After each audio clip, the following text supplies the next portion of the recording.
समाचारों के इस भाग के प्रायोजक हैं गौतम बाली मेकअप स्टूडियो और एकेडमी सेक्टर 1 चन्नी हिम्मत जम्मू। द न्यूज नाउ देखने वाले सभी दर्शकों को अर्षा वासुदेव का नमस्कार। सबसे पहले नजर डालते हैं दिन भर की अहम सुर्खियों पर।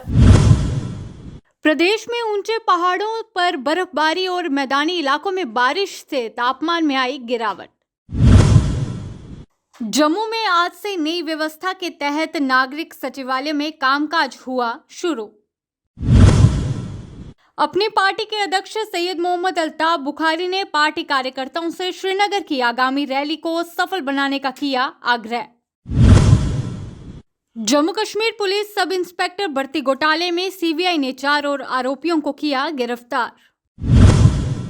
पुलिस के हाथ लगी बड़ी सफलता, बांदीपोरा में आईडी विस्फोट मामले में 2 हाइब्रिड आतंकवादी गिरफ्तार। अब समाचार विस्तार से। प्रदेश में ऊंचे पहाड़ों पर बर्फबारी और मैदानी इलाकों में बारिश से तापमान में आई गिरावट। जम्मू शहर के साथ ही राजौरी और उधमपुर में आज बादल छाए हुए हैं। रियासी में कुछ जगहों पर बारिश हुई है, वहीं ग्रीष्मकालीन राजधानी श्रीनगर में बारिश हुई है। श्रीनगर में आज सुबह कई लोग छाता लेकर अपने गंतव्य की ओर जाते दिखे। पीर की गली, साधना पास, जोजिला पास, गुलमर्ग में हल्की से सामान्य बर्फबारी हुई। बर्फबारी का असर मार्गों पर भी पड़ा है। इससे मुगल रोड के अलावा श्रीनगर सोनमर्ग गुमरी मार्ग भी बंद हो गया है। शीतकालीन राजधानी जम्मू में आज से नागरिक सचिवालय में कामकाज शुरू हुआ। श्रीनगर सचिवालय के बजाय उपराज्यपाल, उनके सलाहकार, मुख्य सचिव व अहम विभागों के प्रशासनिक सचिव जम्मू से ही काम करेंगे। आधिकारिक सूत्रों के अनुसार 7 नवंबर से श्रीनगर नागरिक सचिवालय से जम्मू सचिवालय में 336 अधिकारी शिफ्ट किए गए हैं, ताकि जम्मू सचिवालय में बेहतर तरीके से काम चल सके। अपनी पार्टी के अध्यक्ष सैयद मोहम्मद अल्ताफ बुखारी ने पार्टी कार्यकर्ताओं से 12 नवंबर को श्रीनगर में पार्टी की जनसभा सुनिश्चित करने का आग्रह किया, जो घाटी के प्रत्येक क्षेत्र के कार्यकर्ताओं और जनता की भागीदारी के मामले में एक सफल आयोजन है। वह आज उत्तरी कश्मीर के उरी में पार्टी नेताओं और कार्यकर्ताओं से बात कर रहे थे। बुखारी इस सीमावर्ती शहर के 1 दिवसीय दौरे पर हैं। उसी प्रवास के दौरान उन्होंने सार्वजनिक प्रतिनिधिमंडलों और राजनीतिक कार्यकर्ताओं से भी मुलाकात की। बैकडोर से बीजेपी चला रही है। उनको लगता है कि विदाउट अकाउंटेबिलिटी वो सरकार में बैठे हुए हैं, इसीलिए वो लोग ताकीद कर रहे हैं। तो इसमें कोई मैं डकी चुपी बात नहीं करता हूँ, सीधी सी बात है। देखिए 12 तारीख को मैं इसलिए भी लोगों को कहता हूँ, हमारा बहुत बड़ा मसला, हमारे बच्चे बंद हैं, हमारे बुजुर्ग बंद हैं। 1990 से आज तक यहाँ हालात खराब थे। क्या उन बच्चों को सज़ा दे दें, उनको नई ज़िंदगी शुरू नहीं करने दे दें? एक इम्पॉर्टेंट मांग है। मैं आपको कहूँगा, आप देखेंगे 12 तारीख के बाद हम कमेटियाँ बनाएंगे जो जेलों में भी जाएंगी। और मैं लोगों से भी अपील करता हूँ कि जहाँ जहाँ पर जिसका बच्चा बंद है वो हमारे डिस्ट्रिक्ट ऑफिसर से या हमारे श्रीनगर के ऑफिस से रब्ता करें, हमें डिटेल्स दे दें। हम अपनी टीमें भी उनके घरों में भेजेंगे, जेलों में भेजेंगे। कश्मीर से बाहर जो हैं वो कोशिश करेंगे जिनके रिलीज़ किया जा सकता है उनको रिलीज़ करवाएं। मेरा मानना ये भी है कि एक नया सिस्टम होना चाहिए जहां माँ बाप के अलावा मस्जिद कमेटियां, मोहल्ला कमेटियां जिम्मेवार हो। ये तो पिछले 30-32 साल में हमने वो अथॉरिटी, मॉरल अथॉरिटी जो होती थी मस्जिद कमेटियों की या वालिदैन की, वो ख़त्म हो गई थी। अब जब रूल ऑफ लॉ फिर एक बार सामने का मौका दे दें।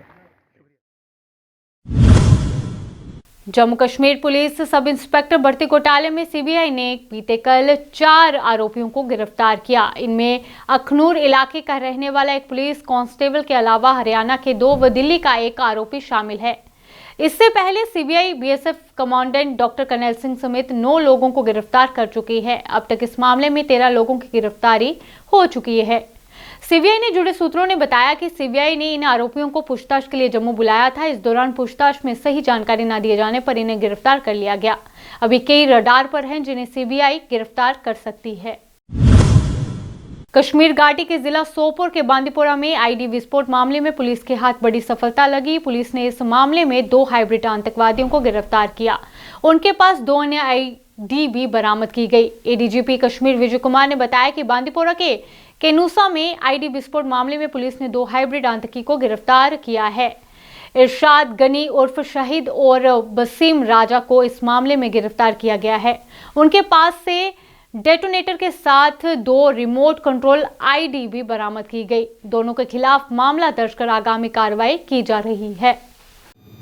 सुबह 10:30 बजे on specific information Sopore police ने वडलब के एरिया में एक सस्पिशियस मूवमेंट देखा, जिसका हमें एक स्पेसिफिक इंफॉर्मेशन था और हमने स्पेसिफिक इंफॉर्मेशन पे एक लड़के को पकड़ा जिसका नाम Irshad Ahmad Ganai son of Sonawala Ganai resident of Kenusa Bandipora का है। उसको पकड़ लिया। इमीडिएटली उसकी पोजीशन से एक बैग मिला जिसमें 2 आईडीज़ हमने रिकवर की। फर्दर क्वेश्चनिंग के बाद इरशाद ने रिवील किया कि उसके साथ एक और लड़का है जिसका नाम है वसीम, वो भी केनूसा का ही है। और क्वेश्चनिंग के बाद पता चला कि बोथ आर इन्वॉल्वड। जो बांडीपुरा में 27 तारीख को पिछले महीने 27 को आर्मी की एक गाड़ी पे एक आईडी ब्लास्ट हुआ था। They are involved in that. तो इमीडिएटली हमने एफआईआर लॉन्च किया, दोनों अरेस्टेड हैं और further questioning and further investigation of the case is going on. Thank you. इनका आउटफिट कौन सा एलईटी है सर। रिकवरी हाँ 2 उनकी पोजीशन से अभी क्वेश्चनिंग चल रही है, इन्वेस्टिगेशन चल रहा है।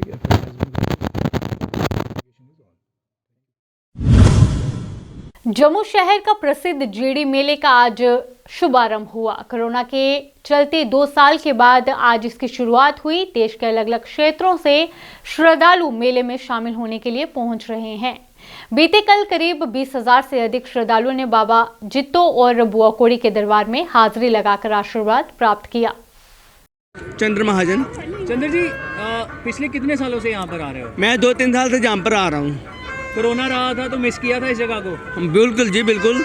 जब कोरोना काल में जैसे कि 3-4 महीने कोरोना के कारण जो यहाँ पर मेला नहीं लग सका, उसके कारण हम बहुत बुआ दादी को याद करते रहे हैं कि बहुत मिस हुआ कि जैसे रूटीन बनी होती है कि हर साल हमने जाना ही जाना मेले पे, उसके कारण कोरोना के कारण हमने बहुत मिस किया है। अभी यहाँ पर कैसे अरेंजमेंट्स लग रहे हैं और कैसा फील हो रहा है? अभी तो हम आए हैं तो अरेंजमेंट बहुत बढ़िया होते हैं। हर साल ही बहुत बढ़िया होते हैं। इस साल भी हम उम्मीद करते हैं कि बुआ दादी ने अपना अरेंजमेंट बहुत बढ़िया करवाया होगा। जिला सांबा में एक तोता आकर्षण का केंद्र बना हुआ है जो बच्चों की तरह रोता है और हंसता है। अगर आप इस तोते का रोना हंसना साक्षात देखना चाहते हैं तो सांबा जिला के गुड़ा सलाथिया में जाकर इस तोते को देखें जो बेहद ही अद्भुत है। मैं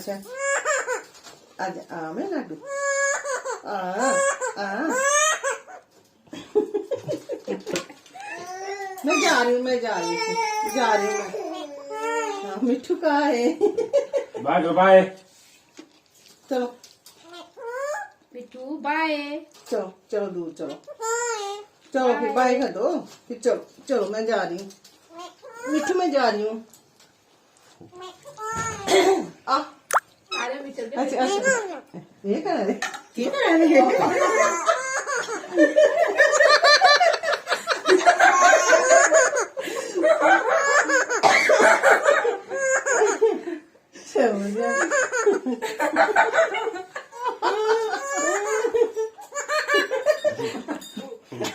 लड्डू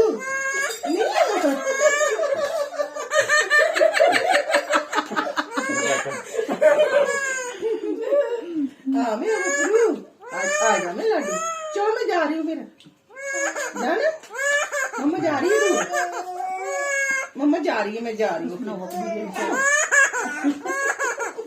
आजा मम्मा बस आ जाओ। जाना नहीं? चलो दूर चलो फिर चलो मम्मा पास आ जाओ। पिंजरा पकड़ी रखा। जिला कठुआ में गुरु नानक देव के प्रकाश उत्सव के उपलक्ष्य पर गुरुद्वारा सिंह सभा दशमेश नगर सावंचक कठुआ में कार्यक्रम का कल किया जाएगा आयोजन, जिसके चलते श्रद्धालुओं में काफी उत्साह देखने को मिला। ਵਾਹਿਗੁਰੂ ਜੀ ਕਾ ਖਾਲਸਾ ਵਾਹਿਗੁਰੂ ਜੀ ਕੀ ਫਤਿਹ। ਸਿੱਖ ਧਰਮ ਦੇ ਮੋਢੀ ਗੁਰੂ ਨਾਨਕ ਪਾਤਸ਼ਾਹ ਦਾ 8 ਨਵੰਬਰ 2022 ਨੂੰ ਆਗਮਨ ਪੁਰਬ ਦੁਨੀਆ ਭਰ ਅੰਦਰ ਮਨਾਇਆ ਜਾ ਰਿਹਾ ਹੈ। ਉਸ ਦੇ ਸੰਬੰਧ ਦੇ ਅੰਦਰ ਗੁਰਦੁਆਰਾ ਸ਼੍ਰੀ ਗੁਰੂ ਸਿੰਘ ਸਭਾ ਦਸ਼ਮੇਸ਼ ਨਗਰ ਸਾਬਨ ਚੱਕ ਵਿਖੇ हर साल की तरह इस साल भी डिस्ट्रिक्ट पद्धर ते गुरु नानक पातशाह का आगमन पुरब बड़ी शरधा ते धूमधाम नाल मनाया जा रहा है, जिस विच विशेष तौर ते श्री हरिमंदर साहब दरबार साहब तो विशेष तौर ते रागी जथे कथा प्रचारक आ रहे हैं। सो समूह डिस्ट्रिक्ट दी संगतां नूं हथ जोड़ के बेनती है कि गुरु नानक पातशाह का संदेश सी खतरी बराबन बैस सूद उपदेश चौ बरना को साझा। गुरु नानक पातशाह ने संसार के हर बशर नूं इस बानी रही उपदेश दिता कि मानस की जात सब एक ही पहचानबो, भी हर मनुख उस परमात्मा का बनाया है। इसलिए सारियां नूं ये बेनती हाथ जोड़ के भी उस पर्व के अंदर पहुँच के गुरु नानक पातशाह का जो एकता का संदेश थी उसनूं ग्रहण करिए और बड़े शरधा नाल उन्हां तो आसीसां प्राप्त करिए। उस दिन अगर सवेरे 9 बजे भोग तो उपरंत नगर कीर्तन सारी दीवान सजाए जाएंगे। दीवान जिस ते विशेष तौर पर बाहरों प्रचारक आएंगे, उस तो बाद नाल गुरु का अतुट लंगर बरता जाएगा। सो इस करके हाथ जोड़ के समूह डिस्ट्रिक्ट इलाका वासियों को बेनती है कि उस दिन बढ़ चढ़ के गुरु नानक पातशाह के आगमन की पूजन की खैचल करनी। वाहिगुरू जी का खालसा। जिला कठुआ में भवन निर्माण कामगार यूनियन के सदस्यों ने मेगा इंफ्रास्ट्रक्चर लिमिटेड के खिलाफ किया प्रदर्शन। कहा लोकल को नहीं दिया जा रहा है रोजगार। जहां पर लाना शुरू कर दिया तो हमने कंपनी को 2-3 बार अवगत भी करवाया, हमने लिस्टें भी दी, जे हमें लिंग रान करते रहे, हमें टकराते रहे कि आज नहीं कल हम धीरे धीरे भर्ती करेंगे। तो इन्होंने कोई भर्ती हमारा लोकल जो है 5-6 अनस्किल्ड और 2 हमारे टेक्निकल जो वर्कर हैं वो ही लिए। उसके बाद इन्होंने वो नहीं किया जहाँ पर जो उसके बाद हम 27 तारीख को नेशनल हाईवे अथॉरिटी जो जम्मू कश्मीर के प्रोजेक्ट इनके जो है डायरेक्टर हैं, हम उनके पास भी डेपुटेशन की शक्ल में गए। वहाँ भी हमने एक लिस्ट प्रोवाइड किया कि इन लोकलों को काम दिया जाए। तो उन्होंने भी इंश्योर किया कि हम इसको कंपनी को देते हैं। तो कंपनी जो है जो मिसलीड कर रही है और मिसगाइड कर रही है हमारे प्रशासन को भी और डीसी साहब को भी और नेशनल हाईवे अथॉरिटी को भी। और ना ही इन्होंने कितना वर्कर लोकल लगाया उसकी लिस्ट भी हमें अभी तक इन्होंने प्रोवाइड नहीं किया, जबकि डीसी साहब की मीटिंग में इन्होंने माना था कि हम लोकल बताएंगे कितना लगाया। तो अब हमारे पास सवाए जो 1 महीने के अंदर जो भी डेवलपमेंट हुआ, जो भी नहीं हुआ है, वो हम डीसी साहब के संज्ञान में आज लाएंगे। अगर उसके अंदर कोई हल नहीं निकलता है तो ये तमाम जो हमारा कठुआ का जो यूथ है, जो नौजवान तबका है, जो बेरोज़गार है और जो मजबूर हो जाएगा कंपनी के खिलाफ लगातार प्रोटेस्ट करने। जम्मू के आरएसपुरा क्षेत्र में किसानों को डीएपी खाद नहीं मिलने से परेशानियों का सामना करना पड़ रहा है। कई स्टोरों पर आईपीएल कंपनी की खाद होने पर किसान इसे नहीं खरीद रहे हैं। किसानों का कहना है कि आईपीएल डीएपी खाद की गुणवत्ता बेहतर नहीं है। किसानों का कहना है कि आईपीएल की खाद बेहतर नहीं होने पर किसानों को इफ्को कंपनी की खाद की ज़रूरत है, जो कि स्टोरों पर उपलब्ध नहीं है। किसानों ने बताया कि दोनों कंपनियों की खाद की कीमत एक जैसी है, पर इफ्को कंपनी की खाद ही बेहतर है। उन्होंने कहा कि खाद बेचने वाले के दुकानदार ना जाने क्यों आईपीएल कंपनी की खाद बेचना बेहतर समझते हैं। इससे किसानों को परेशानियों का सामना करना पड़ रहा है। वहीं किसानों ने संबंधित विभाग और सरकार से अपील की है कि किसानों को जल्द से जल्द गुणवत्ता वाली खाद उपलब्ध करवाएं। देखो साड़ा एरिया जिहड़ा आरएसपुरा तहसील है, ये एग्रीकल्चर लैंड है, सारी है एग्रीकल्चर लैंड है। इत्थे सारा भी लोगों डिपेंड जिहड़े ने वो जमीन पर ने। पहले देखो पानी की हालत ऐसे खराब हुई है कि मुंजी जिहड़ी ने वो सारी तबाह हुई है।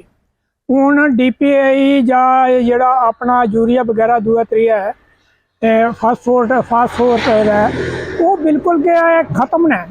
और लोगों की हुण जमीन की बुआई करने वास्ते अगे कणक बीजने वास्ते जी ना वो बड़ी दिक्कत आवा करती है। इस हालात ਵਿੱਚ गौरमेंट ਜਿਹੜੀ ਨਾ ਕੋਈ ਧਿਆਨ ਨਹੀਂ ਦਿਆ ਕਰਦੀ। ਇੱਕ ਪਾਸੇ ਇਹ ਜਿਹੜੀ ਨੇ सेंटर रखा करता है कि ये ऐसे बड़ी 95% सबसिडी दी गई है खाद पर जरूरत है, लेकिन खाद है ही नहीं है। सबसिडी का इससे लोगों के फायदा होके नहीं होगा, क्योंकि इसलिए प्रॉब्लम जड़ी ना लोगों की जड़ी ना हूँ खाद की होने नहीं होने की वजह कन्नै इसलिए जमीन के लोग जड़े ना चुपचाप बैठी गए हैं।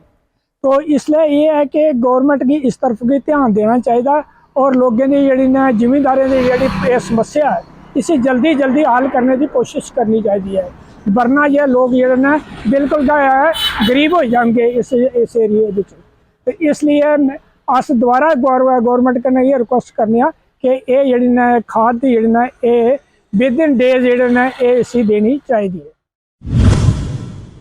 अभी के लिए इतना ही, बाकी अपडेट्स के लिए बने रहिए दी न्यूज़ नाउ के साथ। धन्यवाद।